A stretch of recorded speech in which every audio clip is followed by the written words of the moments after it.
Everyone, competition हमेशा उन्हीं के लिए रहता है जो compete करना चाहता है और जो रेस में आना चाहता है। ऐसा नहीं कि आप बस सो के उठ लिए, आपको पता चला और आप एलिजिबल हो रहे हैं, आपकी तैयारी है या नहीं है। आप इसके बजाय कि आप उनको स्ट्रॉन्ग कंटेंडर बना रहे हैं, आप अपनी तैयारी पहले से ही फोकस करके चलिए। हरियाणा का रिजल्ट आ जाएगा प्री का, क्योंकि उन्होंने जब अपना एग्जाम्स कवर करा लिए तो अब वो रिजल्ट अपना प्री का दे देगा। उसके बाद उन्हीं स्टूडेंट्स का ही मेंस में निकल पाएगा जो पहले से लगे हुए हैं।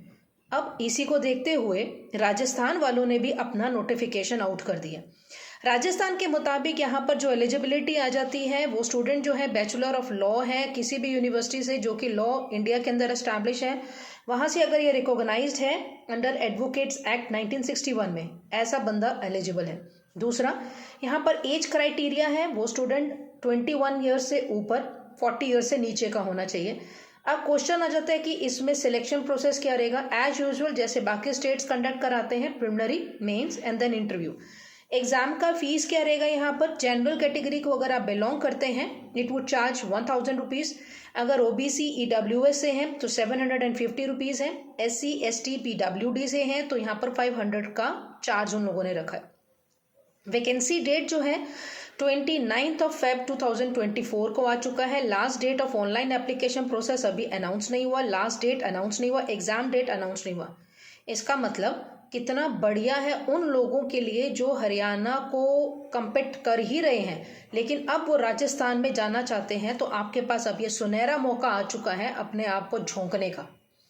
अब यहाँ पे आ जाता है कि इसमें टोटल सीट्स कितनी है। टोटल वैकेंसी यहाँ पर निकाली गई है 82, जनरल के अंदर 31 है।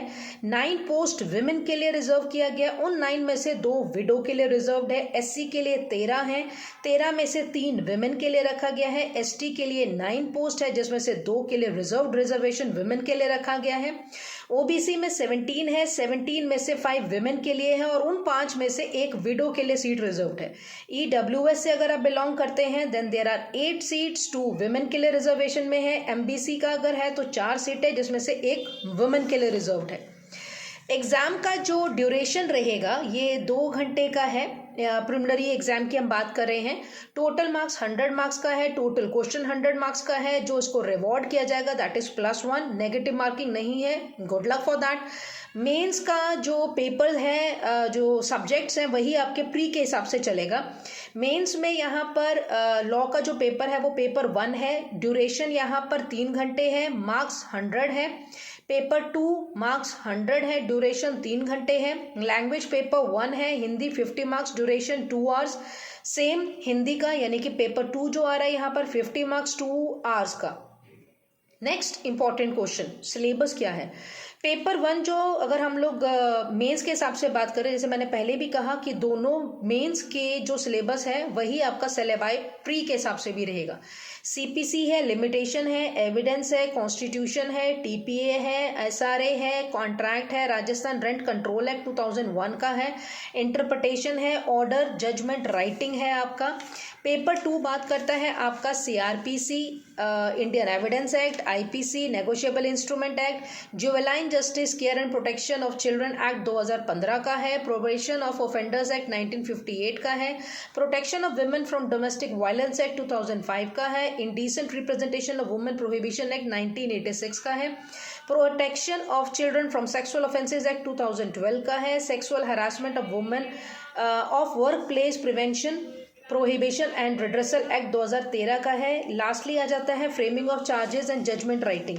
ये सारा का सारा सिलेबस जो है फिलहाल अभी के लिए हमारे पास नोटिफिकेशन में है, लेकिन इसके बाद पता चलेगा कि भी जैसे हमारे पास IPC CRPC एविडेंस अब चेंज होने जा रहा है तो अब ये किस चीज़ को कंसिडर करते हैं इसको देखना रहेगा हमारे पास।